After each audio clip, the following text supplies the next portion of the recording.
Welcome to career talks with Avodha. Shamseena, place എവിടെയായിരുന്നു? എന്റെ place Palakkad. അവോധയിൽ ഏത് കോഴ്സാണ് ചെയ്തിരുന്നു ഷംസീന? ഞാൻ ഡിജിറ്റൽ മാർക്കറ്റിംഗ്. ഇപ്പൊ ഇന്റേൺഷിപ്പ് ചെയ്തോണ്ടിരിക്കുന്നു അല്ലെ? ഇന്റേൺഷിപ്പ് അല്ല, ഡയറക്റ്റ് ജോബാണ്. ഡയറക്റ്റ് ജോബ് എവിടെയാ ചെയ്യുന്നത്? ടെൻസോട്ടൊക്കെ. ഓക്കെ.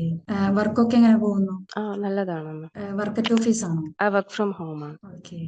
അവോധയിലെ കോഴ്സിനെ കുറിച്ച് എങ്ങനെയാ അറിഞ്ഞ അവോധ എന്നൊക്കെ? ഞാൻ അവിടെ ഓൾറെഡി അക്കാഡമിക് കൺസൾട്ടന്റ് ആയിട്ട് വർക്ക് ചെയ്യായിരുന്നു.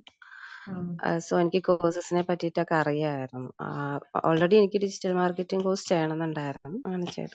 ലൈവ് സെക്ഷൻ ഒക്കെ അറ്റൻഡ് ചെയ്യാറുണ്ട്? Doubt clearance? ലൈവ് സെഷൻ എല്ലാം അറ്റൻഡ് ചെയ്തു. ജാപ്പോ? ജാപ്പ് ഒരുപാട് ഹെൽപ്പ് ചെയ്തിട്ടുണ്ടായിരുന്നു. ലൈക്ക് നമുക്ക് ട്രെയിനിങ് ഒക്കെ എങ്ങനെയാന്ന് സാർ ഇനീഷ്യലി ഒരു ക്ലാസ് എടുത്ത് തന്നിട്ടുണ്ടായിരുന്നു. അത് വെച്ച് കുറെ ജാപ്പ് അറ്റൻഡ് ചെയ്തപ്പോൾ ലൈക്ക് കുറെ കമ്പനീസ് നമുക്ക് ചൂസ് ചെയ്യാൻ പറ്റി. ഏതൊക്കെയാണ് നമുക്ക് യൂസ്ഫുൾ ആയിട്ടുള്ളതെന്ന് ചൂസ് ചെയ്തിട്ട് ഞാൻ ലാസ്റ്റ് ടെൻസോട്ടൊക്കെ ചൂസ് ചെയ്തു. ഓക്കെ. ഇപ്പൊ എങ്ങനെയുണ്ട് ഇന്റർവ്യൂ അറ്റൻഡ് ചെയ്യാനൊക്കെ ആയാലും? കോൺഫിഡന്റ് ആണ്. അവോധനെ കുറിച്ച് എന്താ പറയാനുള്ളത്? വളരെ കുറഞ്ഞ ഫീസിൽ നമുക്ക് ലൈക്ക് വീട്ടിൽ തന്നെ ഇരുന്ന് പഠിക്കാവുന്ന അതായത് പ്രീ റെക്കോർഡ് ക്ലാസ്സസ് ആയതുകൊണ്ട് ഏത് ടൈമിലും നമുക്ക് പഠിക്കാം. അതൊരു നല്ലൊരു കാര്യമാണ്. ഓക്കെ. അപ്പൊ താങ്ക് യു ഷംസീന, ഇത്ര നേരം നമ്മളോടൊപ്പം ജോയിൻ ചെയ്തതിന്. Thank you for joining career talks with അവോധ. Thank you so much.